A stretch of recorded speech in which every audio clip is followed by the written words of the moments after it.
Well, hello and welcome to Understand Men Now. I'm Jonathon Aslay of jonathonaslay.com, and I'm so excited to be doing this live stream for you today. Our topic, the 6 reasons why smart people suck at dating, mating, and relating. We're going to talk about those reasons why.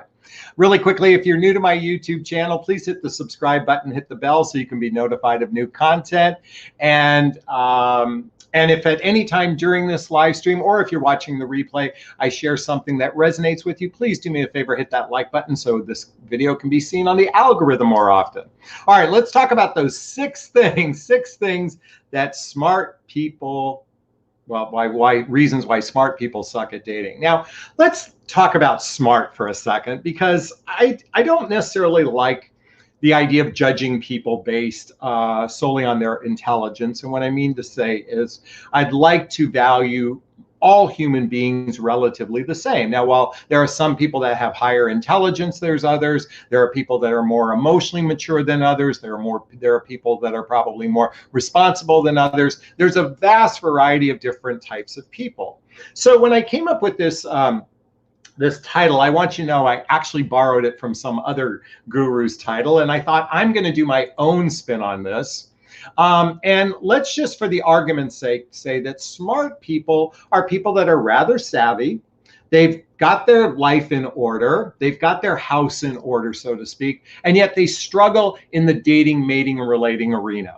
Now, pretty much that fits almost everybody, okay? So what I'm about to share pretty much applies to everybody, unless you're absolutely unconscious, unless you're a sociopath or an extreme narcissist. This really doesn't apply for them. This applies for pretty much everybody under the spectrum that isn't severely wounded or has real clinical issues. Because even the most savvy, intelligent, smart, strong, successful woman or smart, strong, successful guy, whatever you want to label what is quality or high value or whatnot, this applies, okay? So I just wanted to set the stage, because the reality is most people do suck at dating, especially at midlife.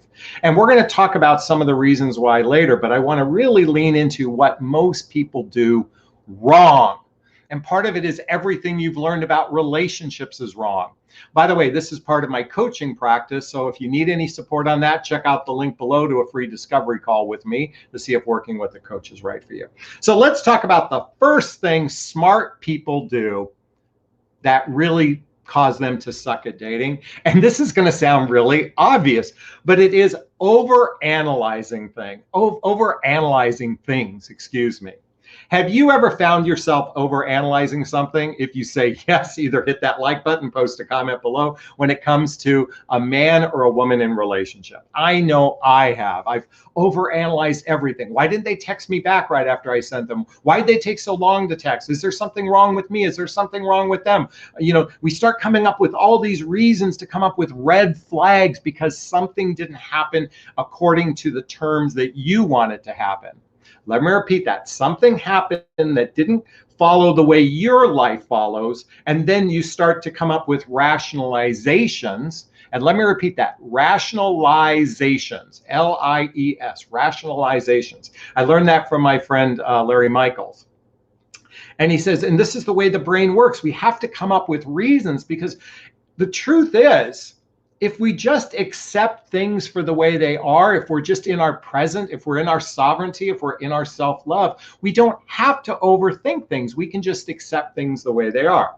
And yet humans have this ability to overanalyze the dating realm and create meaning out of it. Why did he pull away? Why did he ghost? Why did he disappear? And then coming up for reasons for it. Or why didn't he, or even in relationship when little things happen. And this is one of the things that cause frustration in relationship. And if you can relate to any of this, I know I can. I have a habit of overanalyzing things. Then you're not alone, okay? This is a very common thing. So I just want you to understand that you're human. We're all human. Even the most emotionally mature person has a capacity to overanalyze things. It's just human nature. And again, we oftentimes rationalize things so we can feel good about ourselves. Really quickly, just let me know if the audio and video is working okay. So, number 2, Let me look. Oh, I put my glasses, took my glasses off, and I went and put them back on. Oh, well, this relates back to our ego. So one of the things that smart people do is we have a capacity. Our ego has a capacity to either make ourselves out to be special or better than other people, or some people go the opposite direction and they go into victim consciousness. They go into victim consciousness. In other words, they're always pointing the finger at someone else. And even a smart, intelligent person can do this. But really, what most often happens is that specialness, that egoic, that entitled place that so many of us go to. It's about being right. It's about my way or the highway. And believe it or not, men and women do this alike. And especially as we get older in midlife, we can become very set in our ways. So our ego can actually get in the way of us really connecting with another human being. It's a block to our heart, because we think and this is all subconscious, by the way. This is our subconscious operating. And you can recognize this actually when you start to follow forums on dating. You can see the people who act better than others, or you can see the people who act like victims. It's so easy to spot. I know you've spotted it. I know you've seen it before. So I just want you to know it exists. And again, this is oftentimes a subconscious response, just like the rationalizations that I talked about, liesations. Humans can have to create meaning out of things, and then oftentimes they either act better or we act inferior. Women oftentimes turn more into the victim consciousness. I just see this more prevalent in the dating realm. They literally blame men for a lot of the problems. I mean, most of the times I get complaints. Maybe I should do a live stream on what complaints do men have on women. Maybe we should talk about that at some point. I'll think about that in a little bit. But I just want you to know that this is a very common thing. Okay, number 3, and this is so hugely important, is that most smart people, or let me just take out the word smart, most people don't understand true compatibility. True compatibility. Most people think of compatibility, and I've said this over and over. You like sushi? Me too. You like stand-up paddleboard? Oh my God, my favorite thing to do on the weekend. You like the Rolling Stones? Oh, I've seen them in concert 5 times. Actually, for me, it was Joe Jackson. For any of you 80s fans, I was a big Joe. Well, he came out in 79, but I'm a Joe Jackson fan. My all-time favorite song is You Can't Get What You Want Till You Know What You Want, which actually kind of is my theme song for my business and my life now. You can't get what you want until you know what you want. Okay, so let's go back to compatibility. Most people think of things like what I just shared. And the problem with most human beings is you hyper focus on chemistry instead of compatibility. Let me repeat that. You hyper focus on chemistry. And chemistry chemistry is simply brain chemicals being released to your body that make you feel good. This is why oftentimes on a first date, you can feel what's known as lust or limerence. Let me repeat that. You can experience lust or limerence. Limerence is extreme infatuation. That's why many people think, oh my God, we're so perfectly suited for one another, because you're being driven by the chemicals of dopamine and oxytocin and testosterone and estrogen and serotonin. It's a cocktail being released in your body. And you completely forget to notice whether or not you share the same values, whether you have blendable lifestyles, and lastly, whether or not this person is emotionally mature. And it's interesting, if any of you are familiar with the work of Marianne Williamson, she wrote the book Return to Love. This is her CD version. Let me just show you that, Return to Love. Now, she does these big seminars. 200, 300, 500 people. I mean, probably even more. In fact, she ran for president last year. The reason why I'm bringing up is when she does her live events, sometimes she asks the audience, what's the first thing you should do when you meet someone and you have amazing chemistry? You have amazing chemistry. And she pauses for a second and the whole audience screams, pray, pray. In other words, you better pray for your life, because chemistry is not an indicator of relationship success. And yet 90% of people hyper focus on chemistry and really don't pay much attention to true compatibility. That's why that's my job as a coach, to help you vet for that. And we'll talk about that in a little bit as well. Okay, number 4, and this really relates to everything I've just been talking about. Number 4 is most smart people don't actually have the skill sets to ask really good questions in the dating process for another human being beyond the surface level. So most people, I've made this reference before about an iceberg. So let me just, here, I'll draw one here. That's the water line. That's an iceberg. Okay, there's a picture. Can you see that? It's really simple, an iceberg, right? Actually, we'll make the water wavy. Okay. All right, so the top. Most people focus on this instead of the depth of a human being.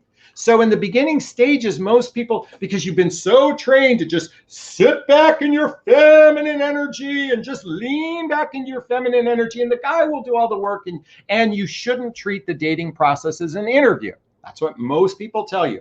Just sit there, have a good time, enjoy yourself, and don't ask questions. Well, I'm here to say you're putting your life at risk for that, because what can happen is if you get attached to another human being, and let me tell you something, you ask anybody who's gone through a significant relationship and had a terrible breakup, most of the time they tell you, I knew something was wrong in the beginning, but I went against my better judgment.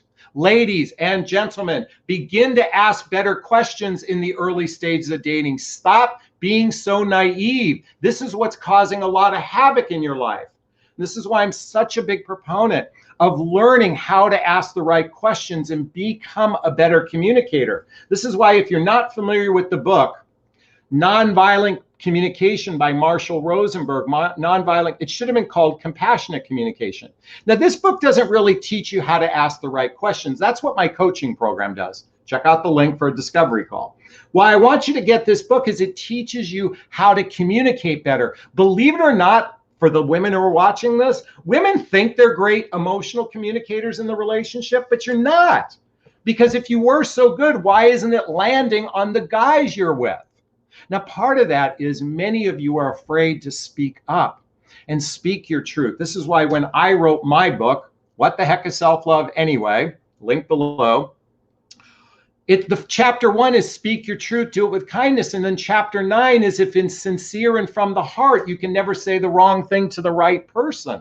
So what I want to encourage you is to learn how to ask better questions right from the get-go before you give your heart away to a guy. Is this sinking in? Is this resonating? Please let me know. Okay. Number 5. What did I write down? Oh, yeah. Going back to emotional maturity. Most humans don't, either they lack emotional maturity or have weak emotional skills. And certainly most women are terrible at asking the right questions to vet for emotional maturity. And I know many of you have been asking me, Jonathan, will you post some of the questions? No, that's what I teach in my coaching. Okay, if you want to learn the real nitty gritty, you're going to have to hire me. I'm sorry to say, but that's what I teach you. And by the way, I'm also teaching you how to be emotionally mature along the process. So let me just say something to you. When clients hire me, they tell me it transforms their life because I teach them how to be emotionally mature. And then you can easily spot for emotional maturity within a man. And let me tell you, this is going to be a problem in your life if you don't know how to vet for emotional maturity. There's a TV show on Showtime called Couples Therapy.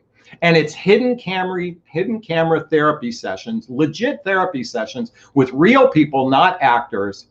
And I'm watching these couples and they don't know how to communicate with one another. And these people were madly in love with each other. You see pictures of their wedding and how madly in love with each other. And yet ultimately, let's think about this. If 50% of divorces, if 50% of marriages end up in divorce, and half of those other people are probably miserable together. And if 65% of second marriages end in divorce, the problem is when two emotionally immature people get together, they don't know how to solve their problems together. This is why I'm such a big proponent of reading this book, 8 Dates by Dr. John and Julie Gottman. 8 Dates by Dr. John and Julie Gottman. And why you want to read this book is so you can learn about what causes most divorces ahead of time, so you can address these issues sooner rather than later. Sooner rather than later, because here's the thing, if you don't catch it early on, you're setting yourself up for failure. I know many of you are struggling just to get a guy or get a woman, okay? But it doesn't matter if you get a person and you two aren't really mature enough to be in a relationship, to be in an adult relationship. This is why I highly recommend reading this book, How to Be an Adult in Relationship. Now, some of you might be, and I'm going to share the sixth thing in a moment, and then we're going to do Q&A. Some of you might be going, Jonathan, you're just an infomercial for books. I had someone say that. You provide no content, you're just an infomercial for books. First off, every video I deliver on what I'm going to promise on the topics that I choose. In addition, the reason why I recommend books is there's a vast library of great content to change your life, and all it costs is $12 to buy and 2 hours of reading. If a person can't invest 2 hours of their life every week in improving themselves, imagine if you invested 5 hours a week of your life improving yourself. In 1 year, you're going to be a vastly different person. This is why I scream at the top of my lungs to encourage people, like a preacher out there, I'm screaming just to shake things up, because I want everybody to gain a level of emotional maturity. And believe me, for those of you that think I'm there, I'm not even close. I have a long way to go myself. Every human is on a journey, and we'll get there at some point, sometimes on our deathbed, but we'll get there.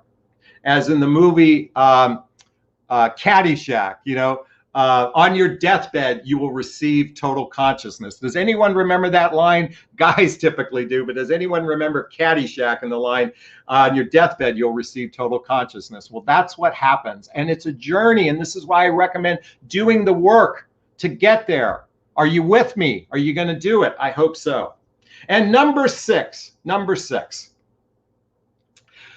Here's the thing, smart people don't know what to do. They don't know how to tap into their intuition because they're overanalyzing things. Ladies and gentlemen, your intuition is speaking to you all day long, giving you clues on who's the right person for you or not. And yet the ego and the overanalyzing is getting in the way. I want you to really learn to tap into your intuition. This is why I highly recommend reading this book, The Untethered Soul by Michael Singer. The Untethered Soul by Michael Singer. Also, the book Blink by Malcolm Gladwell. That actually is a great book, but those two books combined will help you to do less overanalyzing and more trusting your intuition. Can I get an amen? Will you focus on trusting your intuition more in the future? I hope so. All right, we're going to start taking questions in a second, but just as a recap, overanalyzing. Your ego, either you're being special or a victim, gets in the way. Number three, you don't know about you don't know about compatibility because you're hyper-focused on chemistry. Number four, you don't know how to ask the right questions. Number five, you don't know how to vet for emotional maturity. And number six, you don't know how to trust your intuition. That's the reason why smart people suck at dating. All right, time to take questions. And those who know my format, please write the word question and post a question. But before we do that, I just have a personal share with you. Yesterday was Mother's Day, and many of you saw the post I did on Mother's Day honoring my ex-wife, the mother of my children. And I have a confession. I wasn't always that way. It took me a lot of years to get to a place of gratitude for my ex-spouse. And quite frankly, it was my most significant relationship at the time, even though she and I are not together. She was the one who encouraged me to lean into gratitude and appreciation for my ex about 10 years ago. And so even though I've been divorced 15, 16 years now, it took me 5 or 6 years to shift out of my egoic way of operating and to shift to more of a compassionate way of looking at my ex-spouse. And there's a picture of my ex with my 2 boys, and that's with her with my son who passed away. And yesterday for Mother's Day, she and I met up and went to my son's Connor's tree house that he had, just to celebrate Mother's Day. It was very emotional. This is the son who passed away. And I share this with you, ladies. I'm not this, I know many of you see me as this enlightened person who's got his shit together. Trust me, I am riddled with flaws. I'm riddled with flaws. I make mistakes like anyone else. I am no better than anyone else. Am I a little bit more immature than some people? Yes, because I do value the importance of not being a victim. I value the importance of not being right. But truthfully, I won't be able to test this until I'm in relationship. So let me just be clear. And it's important, and I do want to say that when I posted that, it was sincere and from the heart. I genuinely do love my ex-spouse now. It wasn't always that way, and it took a woman to break my heart open. And so I'm very grateful to Sherry. And even my ex-wife and my ex-girlfriend shared a Facebook comment with one another for Mother's Day for each other. And I would encourage, and this is because I'm a big believer of now what's known conscious uncoupling, conscious uncoupling. If you're not familiar with the book by Catherine Woodward Thomas, in fact, this book she wrote, she's a best-selling author. The Gwyneth Paltrow divorce is a conscious uncoupling. My ex-girlfriend and I are actually in this book on page 220 and 221 because we did a conscious uncoupling. And what conscious uncoupling means is simply the recognition that while we may not be good partners for one another, the love doesn't have to go away. And what I mean by love is my ex-girlfriend and I, and even my ex-wife and I, have shifted to what I say is we're family to one another. But we're not romantic partners, nor do we share intimate things with each other. So I'm a big proponent of learning how to consciously uncouple. So I highly recommend reading that book. All right, I think this is a great time to take questions. So let's see what we got here. Let me just scroll up for a second. I want to say hi to everybody. Tina, Charlene, Emily, Guy. Oh, there's a guy here. I wonder where our friend Doug is. Brooklyn, Paula, and we've got a question. Yes, rationalization, but it's L-I-E-S. Leaf says, analyzing is not a bad thing. Audio is great, thank you. I think what I said was over-analyzing, not analyzing, over-analyzing, which a lot of people do.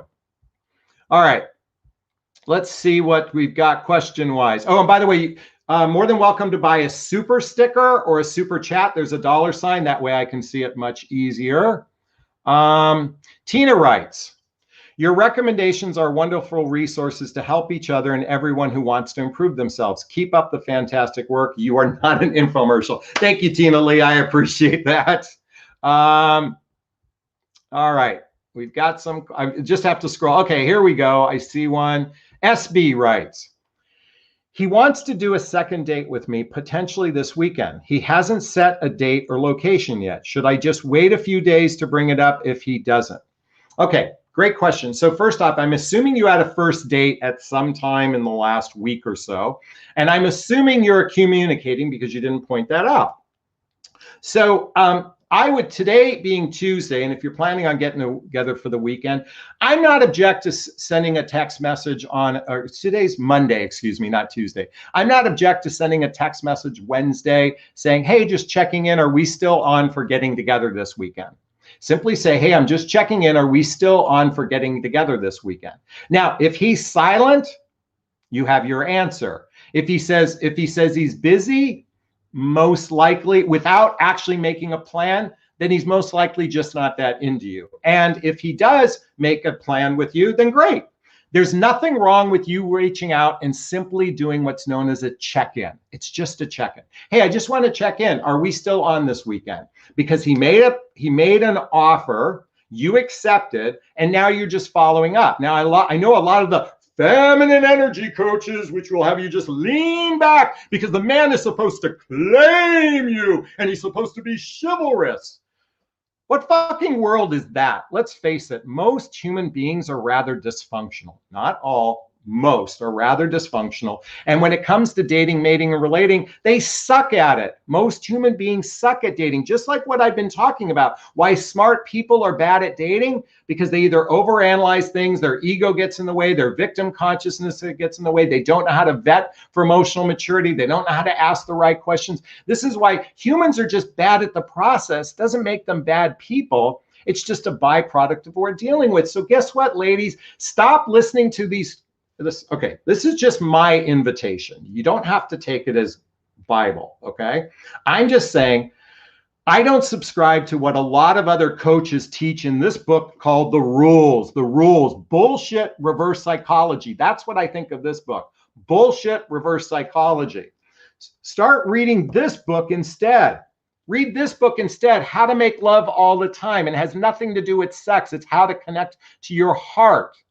And read my book, of course, okay? So going back to your original question, the answer is yes. My suggestion, reach out to them maybe tomorrow or maybe Tuesday, maybe Wednesday, and just simply do a check-in, okay?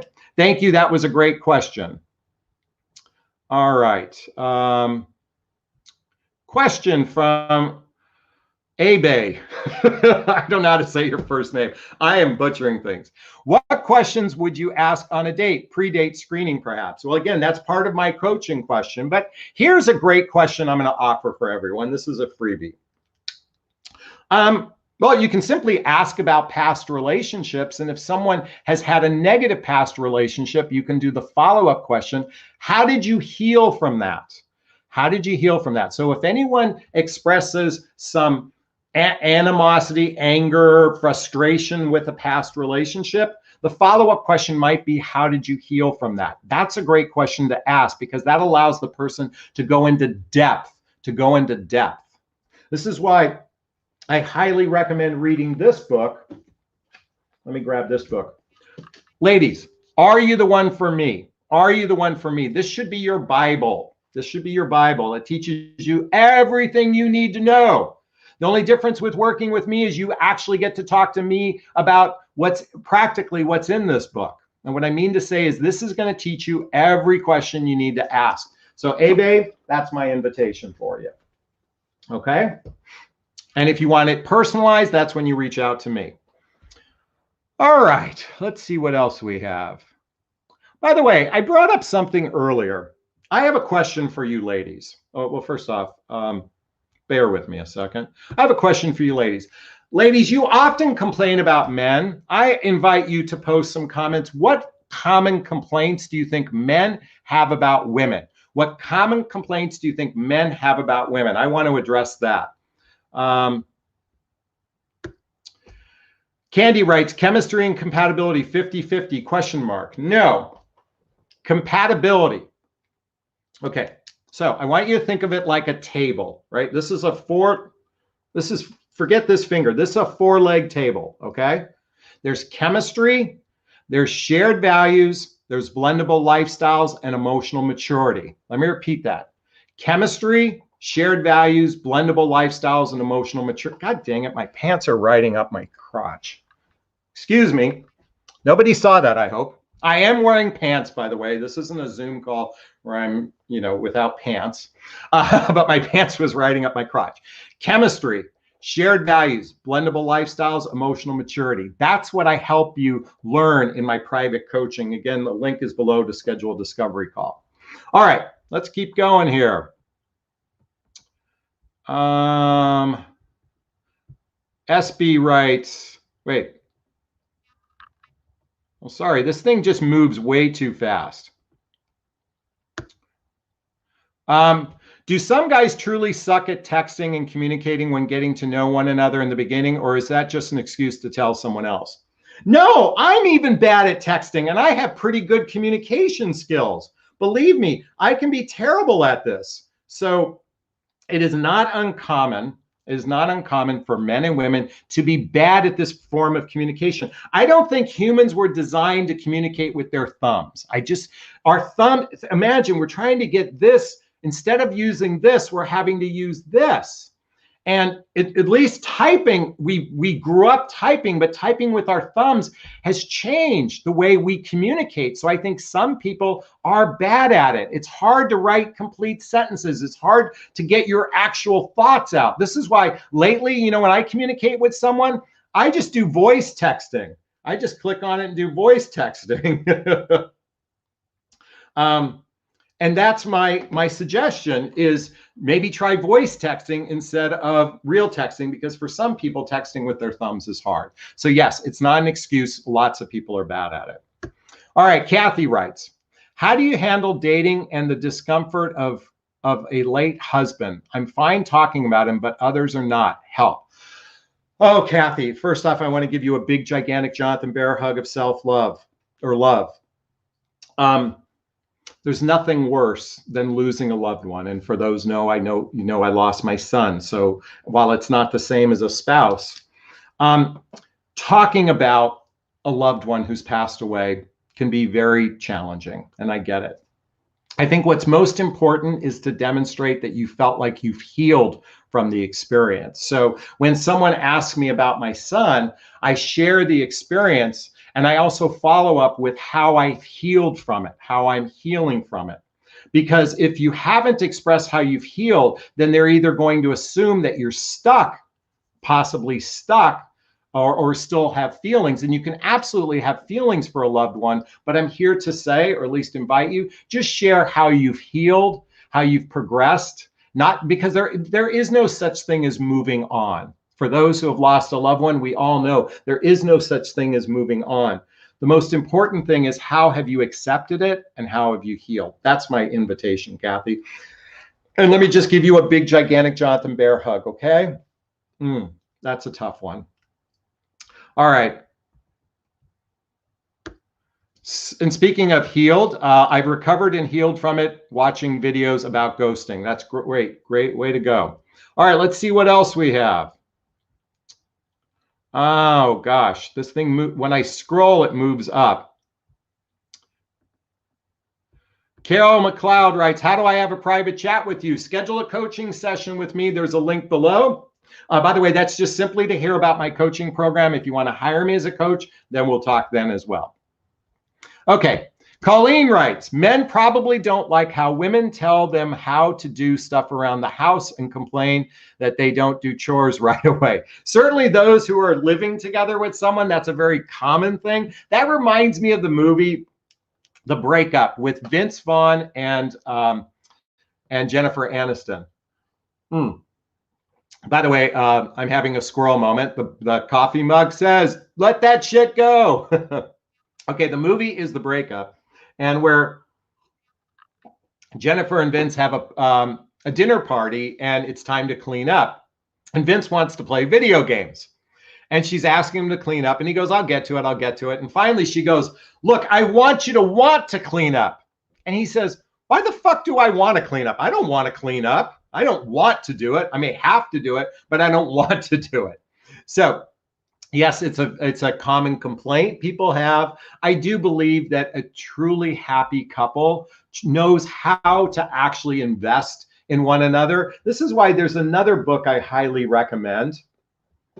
I highly recommend reading the book Mating in Captivity by Esther Perel. Mating in Captivity by Esther Perel. This is a new age way of exploring relationships without all the bullshit pretense that we were all raised with by the book, The Rules, and everything else in life. So I definitely recommend checking out that book. But I get it. That's a common complaint. And that's one I know I have felt that way as well. All right. Question from Christy. I've got an eHarmony account, but I haven't been able to get a date yet. This is my first time online sites. How do I get a date? Well, I would venture to say that your profile is probably poorly done. Let me just say this. And that's because 99.7% of profiles that I look at every day on dating apps, I'm swiping dating apps all day long, 99.7% of women's profiles and 99.8% of men's profile are for shit. They're crappy. Lame pictures, sunglasses, out of focus, pictures of the the sushi plate you ate the night before, pictures of the sunset that has no relevance other than we know it's important to you, but what matters most is, so bottom line is this: 6 quality, crisp photographs will improve your chances tenfold. 6 quality, crisp photographs of yourself increases it tenfold. Now the essay, it matters as well to have a quality essay. But what's most important is the quality pictures. And my guess is your profile pictures aren't very quality. Now, I could be mistaken. And then if that's, then there's something else going on and I'd have to look at your profile. But for the most part, the pictures make all the difference in the world, especially to men. I hope that helped. So thank you. All right. Annette writes, men always say women are dramatic controllers. They think we have hidden agendas, too demanding. They're projecting. At least it happens like this in Latin America. Well, yes, this is true in the United States as well. Men say the same thing. This just gives you an example. By the way, this was an interesting exercise because, ladies, I know you have complaints about men who are, and I want to talk about why men suck at dating in a second. One of the primary reasons why there's frustration. But the reality is men have the same issue, not the same issues. Men have issues with women, women have issues with men, because the problem is human beings aren't connecting at a heart-centered level. They're not connecting at a heart-centered level. This is why I want everybody to get my book so you can get out of your head and into your heart. And I mean your emotional heart, that part of you that doesn't judge people, that doesn't make yourself better than someone, that doesn't have to be a victim in life. We are suckling on the nipple of victimhood here in the United States, and we're also sucking on the nipple of I'm better than you here in the United States. And I can only speak for the United States because I don't live around the world. But all I can say to you, that's part of the reason why we're seeing so much frustration in dating, mating, and relating, because people either act like they're better than others or they act like they're worse than others. And the real emotional maturity lies right in between, because I have a capacity to be righteous and I have a capacity to be a victim. So for someone who does a lot of personal development work, I'm still struggling in those arenas. This is why I recommend all these books, so you can be in a healthier, happier relationship. Now, I want to address one of the biggest problems right now. I'm going to take a pause from answering questions. I want to address one of the biggest problems, and that is this. The problem with midlife dating really boils down to, do I want to take care of you? I'm going to repeat that. Do I want to take care of you? Ladies, for men who have been through a divorce, men who've been through alimony, visitation rights, family court, all of that, and child support, all those sorts of things. What happens at midlife is they've lost the desire to say, I want to take care of you.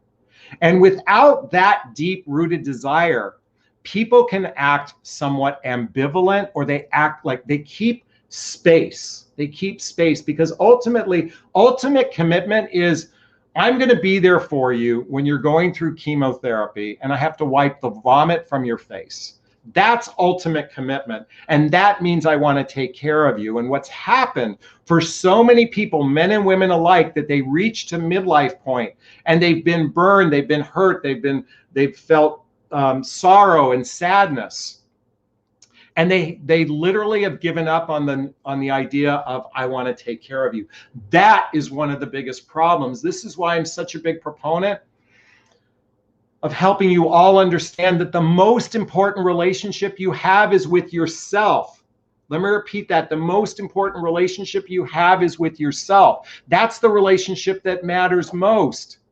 It doesn't matter whether you're in a relationship with a guy or not. You can live a full, blessed life if you recognize that the relationship with yourself matters most. And then when you're out dating, you vet for someone else who also cares about their own self-worth, self-confidence, self-esteem, self-reliance.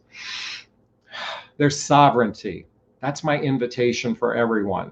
And this is why when I work with a client, 90% of the time they say, this was so much different than what I thought because you helped me find out who I am. Let me repeat that. I help them find out who they are on the inside. And that's my invitation for everyone. All right, time to take some more questions. Thank you so much. Colleen writes, men put the wrong towels on the floor every single time. We hate that, and they hate being told. That is true. But you complained about them. You made it more about them and not about us complaining about you. I just want to point that out. All right. Oops. All right. If you have a question, post the word question and then write the question so I can find it, or buy a super sticker. Bridge says old-fashioned is best. What does that mean? Everybody, I want you to understand something. That is this. Old-fashioned is the rules. And let me tell you something. We used to live in a severely patriarchal society where men dominated women and treated women like chattel. Let me repeat that. Men dominated women and treated them like chattel. Chattel means property. I am not a big proponent of old-fashioned. This is why we have such discourse going on in the United States here because of old rules. So I know it sounds fantasy-wise to say old-fashioned, but I'm here to say the old-fashioned, the only difference then was basically women were subservient to men. And I'm not a big subscriber to that. I know plenty of women would prefer to be in a one-up, one-down relationship. I'm a big proponent of two people driving in the street at the same time, a two-lane street. That's what I promote. I promote partnership. If you really want to step into partnership, read this book called Spiritual Partnership by Gary Zukav. Spiritual Partnership by Gary Zukav. Also, you may want to read this business book. It's called Partnership Charter. Partnership Charter. It's a business book, but it's a great outline for creating a real partnership with another human being. And then, of course, the book 8 Dates. This is designed to teach you partnership skills because the old-fashioned way doesn't work today. It maybe worked for my mom and dad, but that was a whole different ballgame. My mom slept with one man her whole life. People have had multiple relationships today. So the old-fashioned way is not what I subscribe. I subscribe do personal development, self-help, and spiritual work and choose someone who's doing the same thing so you can drive on that street together. Is this making sense? Is this sinking in? Because I think old-fashioned isn't working. That's my perspective anyway. Curious to hear what others here think.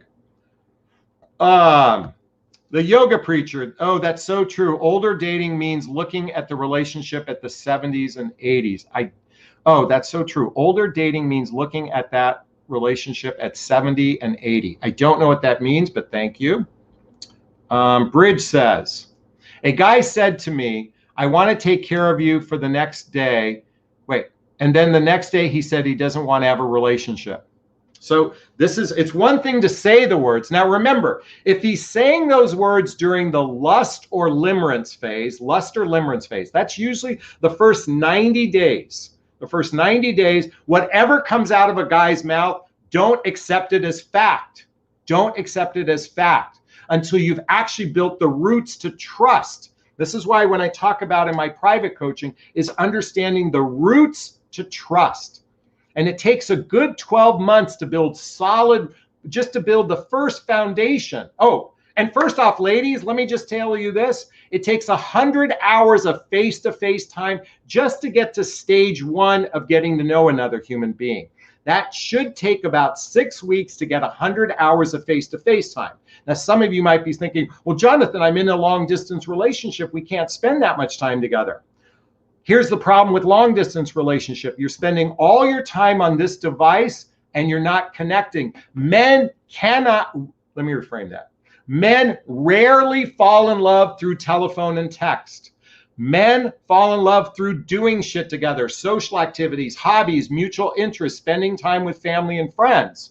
So it's not uncommon for a guy in the lust or limerence phase to say, I really am into you, I'll take care of you, and be gone the next day in the early stages. Now, this can certainly happen later in relationship as well. It's not uncommon, because now most likely it's because of a lack of emotional maturity on his part. And this is why I highly recommend vetting for that. Is this sinking in? Is this resonating? Please hit that like button and let me know. All right. Thank you for your question, Bridge. Okay. Grace writes, I'm reading the book Why Men Love Bitches. I seem to be guilty of being a bitch, but still can't find my match. What the fuck is taking so long? So, great question. Now, in my world, a bitch stands for babe in total control of herself. Babe in total control of herself. By the way, I did a video on this. If you do a search in YouTube, put my name and put down Why Men Love Bitches. I did a video on this. But let me just say this. A bitch is a woman who has this self-love. And I don't mean self-absorbed. I mean she is in her sovereignty, her self-worth, her self-esteem, self-confidence. Now, why you're not meeting someone? Because the vast majority of people are dysfunctional. The vast majority of people are dysfunctional. By the way, I've got my shit together. I think I love myself. It's not easy. I had someone ask me this the other day. The more mature, emotionally mature you become, it is harder. It's just a reality of life. That's why the most important relationship is with yourself. With yourself. That's what matters most. And you know what? If you allow yourself to love yourself, you'll become a magnetic attractor for who you are and what you want. Or at least maybe not this lifetime, but you get another chance and another chance and another chance. All right. Oh, I've got here. I see a super sticker and I can't. Here we go. All right. I had a wonderful phone call. Liv Tarot writes, I had a wonderful phone call with a man that was full of laughter, positivity, and connection. He later said there's no spark. What did I miss? So, I've been here before. By the way, thank you for purchasing a super sticker. I've been there before. I've been on a first date where I've been jovial, I've been flirty, I've had everything, but I just didn't feel it. Now, sometimes I'm doing that in hopes to feel it. So it might perceive that I'm into the person, but I'm actually just, it's kind of like build it, they will come. But sometimes at the end of a date, you just go, you know what, for whatever reason, something wasn't there. Now, here's going back to overanalyzing. The problem is if you overanalyze, you can always come up with a rationalization of what wasn't there. And just the reality is sometimes it's just not there. Even when you click with another person, it just, and by the way, it means typically you've dodged a bullet. And what I mean by dodged a bullet, you didn't invest a lot of time, or because he didn't invest in you, you didn't invest a lot of time, energy, or your heart with most likely the wrong person. So why this happens is because feelings are fickle. Feelings are floating. Ladies, feelings aren't facts. Write this down. Feelings aren't facts. So what that means is 1 minute you feel happy, 1 minute you feel, there's my son right there, the one who passed away. I could be having a great day and be triggered just like that. And all of a sudden my mood can shift and I can be in absolute agony and pain. Okay. I was happy seconds before it happened. And then it shifted like that. And then the pain went away and I went back and, maybe I didn't get back up to that level. Our feelings are floating. So they're not facts because they're not finite. They're always changing and always moving. Okay. That's why commitment says I'm going to stick it out even when I'm feeling like I hate your guts. My mother even said to me once, there was a period of time where I hated your father's guts, but she stuck it out. And then they actually, the last 30 years of her life was great. But sometimes that's what commitment is sticking it out through the tough times. Feelings aren't always facts. And so that can happen frequently, even on a first date as well. Liv, I hope that helped. Thank you so much. All right, let's see what else we have here.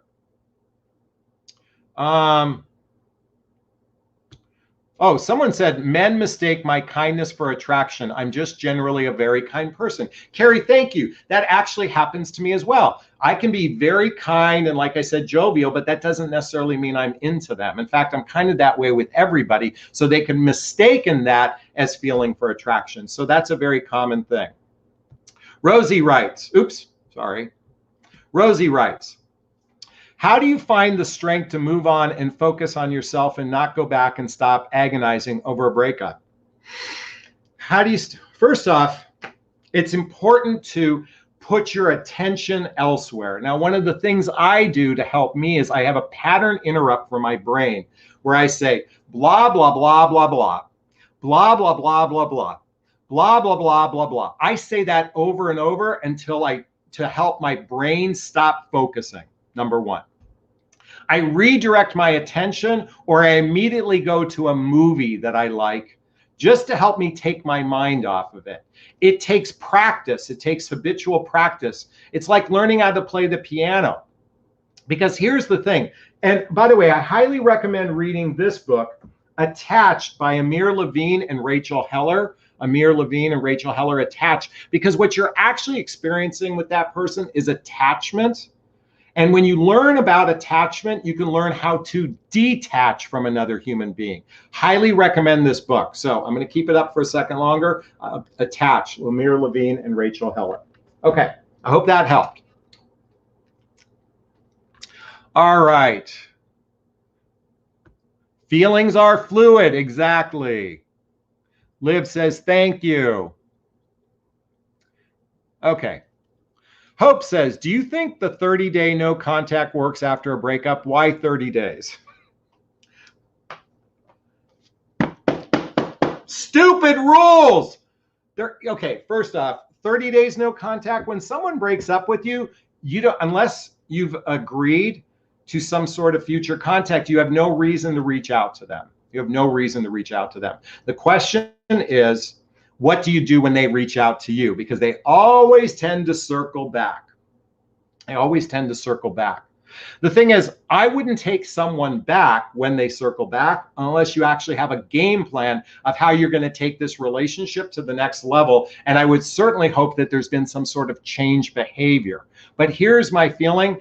Don't follow the stupid rules and don't lean back into your feminine energy. You can lean into your sovereignty. Everybody should be doing this, whether someone breaks up with you or not. You don't need to ever lean back. Just keep leaning into your sovereignty 24/7. Lean into your self-love. That's what's going to make a difference. All right, I hope that helps, Hope. Question, Jonah writes, how can we stop being scared of disappointment when we start liking someone new? You know, my first reaction to that, it's almost self-defeating. Like if you're thinking about disappointment before it's ever happened, you will experience disappointment. So let me give you an example. I'm going to think of professional golfer Tiger Woods. Now, because I'm a golfer, I love to play golf. And there's something in golf called a par 3 water hole. Par 3 water hole. Okay, that means you're standing on the tee box and there's water and then the green. If your thoughts are, I hope I don't hit it in the water. I hope I don't hit it in the water. I hope I don't hit it in the water. I hope I don't hit it in the water. What the fuck do you think is going to happen? You're going to hit it in the water. So why not focus about being the following, Jonah? How about just saying being open and receptive to love, knowing that no human being can hurt you unless you have to call it. This is Dr. Pat Allen. Unless you have to talk to unless you have to call a doctor, an attorney, or a policeman. No human being can hurt you. Now, you might experience what's known as emotional abuse, but quite frankly, you know, what's the old saying? Hurt me once, shame on you. Hurt me twice, shame on me, or something like that. When something happens repetitive and you allow it, that's on you, not on them. So let me just say this, by walking in with the expectation of being disappointed, I promise you will continually get disappointed, because what's the definition of insanity? Doing the same thing over again and expecting different results. Stop walking in with that. Start walking in with an open heart, saying, I'm open and receptive to love, and just be loving. That's all you have to do is be loving. without expectations, without an agenda. The right person is going to be a match and the wrong person is going to run away. Simple as that. Or the wrong person, the problem is we're so hyper-focused on chemistry that we don't recognize the wrong person. All right, Tina Lee writes, perfect analogy. I've done the same in disc golf. Don't hit the tree, don't hit the tree, don't hit the fucking tree. And what do? I hit the tree. Thank you. Tracy writes, been talking to a guy for 3 months, but don't want to talk on the phone. So I just talk as much, been talking to a guy for 3 months, but don't want to talk on the phone. So we just talk as much as we do. When he stops, I stop talking. I'm putting my focus on the things. I move on very quickly. All right, ladies, I want to teach you my formula. It's called 3, 2, 1, 3. Let me repeat that. 3, 2, 1, 3. 90% of most people today are meeting on the internet. Their first date, 90% of people. I mean, it really is almost that much. Most first dates let me just say this, for the demographic over 35 years old, in their 40s, 50s, and 60s. And by the way, youngsters are meeting on this too. So quite frankly, it's probably everybody. I just meant I want to differentiate from college kids who are physically surrounded by people, okay? You're meeting on the internet. Now, unless you're talking long distance to someone, which I'm not a big fan of, but it can happen. If someone lives nearby, you should have 3 email exchanges or text messages exchanges, which should lead to 2. Now, when I mean by 3 email exchanges, you might have a conversation one day and another day an email conversation, another email. 3 conversations should lead to 2 phone calls, which should lead to 1 date. And this should all happen in 3 weeks period of time. You should never be talking to someone for 3 months, because here's what happens. It's not real until it's real. Let me repeat that. It's not real until it's real, until you actually are face to face with one another. It's not real. It's just telephone. It's just a pen pal. So just recognize it for that. It's not real until you are face to face meeting each other. And then it takes 100 hours of face to face time to get to know someone. Whatever telephone time, it counts so little. Oh, by the way, ladies, never do this in front of a guy. Let me repeat that. Never do that in front of a guy. Don't spend, guys. Okay, I'm going to go, because I'm a guy, I can get away with it. Guys attach this much over the telephone. Women attach this much over. Oh shit, I got pit stains. Oh, there we go again. This much over the telephone. Guys attach this much. Don't spend that much time on the phone. Meet face to face, get on the phone, and either get busy living or get busy dying. And what movie says that? Get busy living or get busy dying? Post it below. All right. Trish writes, oh, I'm going to get to Amy's one here in a second, but Trish writes, Tish, excuse me.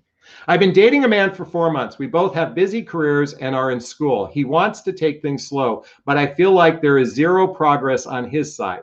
Question, do I stay or move on? You know what? These are hard questions for me to ask without some more details, but the fact that by the way, when a man says okay, let's just address, when a man says he wants to take it slow, it simply means I don't like you enough. I don't know you well enough to know if I want to take care of you. Let me repeat that. I don't know you well enough, or I don't like you well enough to know I want to take care of you. But I'm really happy to get all the bennies. In other words, I'm happy to get the connection and I'm happy to get the sex without any game plan for the future. That's what it means when he says taking it slow. I don't know if I like you well enough, but I do enjoy all the bennies, okay?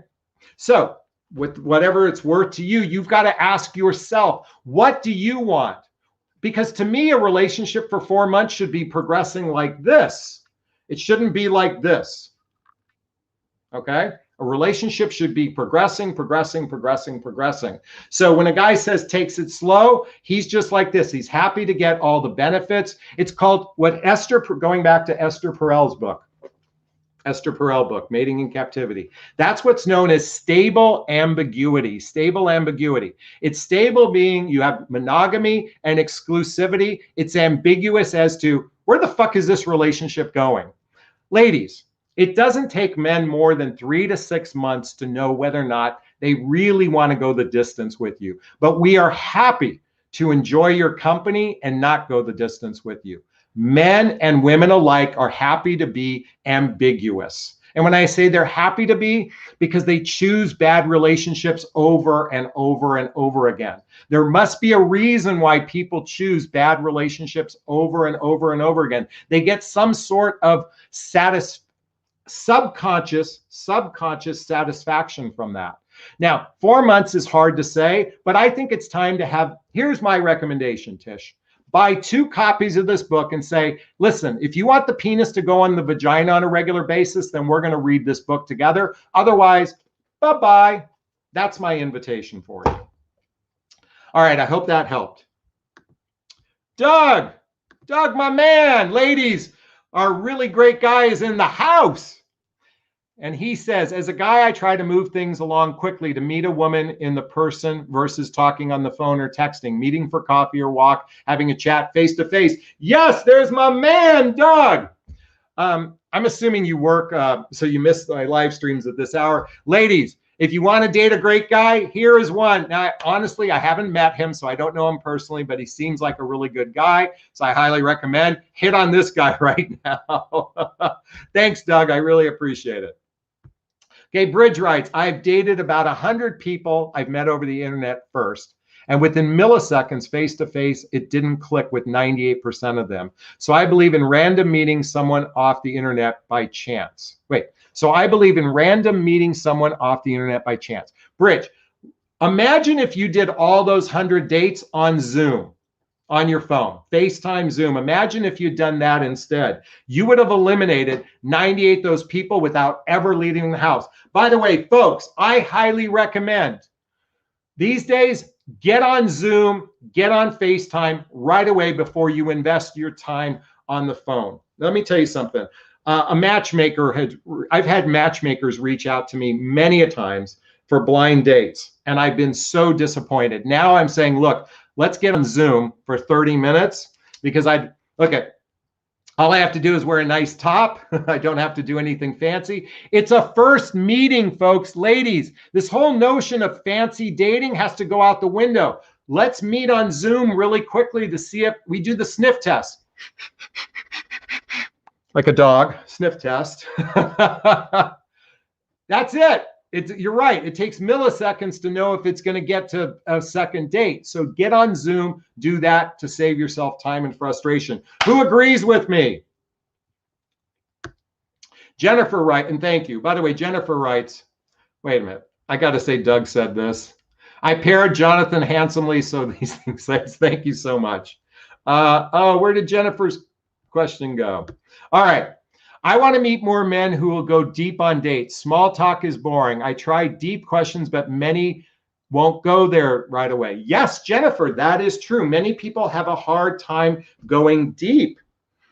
This is why I recommend reading this book, If the Buddha Dated. If the Buddha Dated. I love this book. This teaches you a lot of depth. But listen, depth is hard for people. They don't feel safe. They don't feel safe. They don't feel safe because people are hurting inside. The number one emotional health issue for most humans is, I'm not good enough. I'm not lovable. I'm not likable. This is true for men. This is true for women. This is why I'm such a big proponent of doing the work first, because it doesn't matter if they can't go deep. What matters most is, no matter what happens, you're going to be okay. Let me repeat that. No matter what happens, you're going to be okay. And we don't have to judge the other gender. We don't have to judge genders. We don't have to judge anybody. We don't have to. And my invitation is to come from a place of loving, because ultimately, whether it goes the distance or not, the relationship, you're only going to have one relationship your whole life, and that's with yourself. Have that to be the best relationship in your life.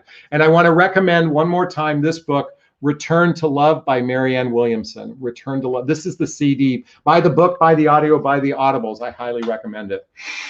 You know what, folks? I think this will be a great time to wrap up for our live stream today. I want to thank you all from the bottom of my heart. I want to thank you so much for those kind wishes on Mother's Day for my ex. Her name is Erin. That's Colin. That's Connor, who passed away. That's me and Colin when we were in Amsterdam. And that's Connor and his mom. Thank you so much for your love and support. I cannot tell you how much I appreciated it on the post yesterday. I'm going to come back on Friday with some more content, so be on the lookout, as well as some shorts and some other videos during the week. So let's say goodbye to everyone right now. I want to thank you so much from the bottom of my heart. And if you want any support, check out the links below and schedule a discovery call. Check out my podcast called the What Would Love Do podcast. Check out all the books. Jonathon recommends books. I want to wish you all a super duper wonderful evening. First off, I'm going to give myself a big, gigantic Jonathon Bear hug of self-love.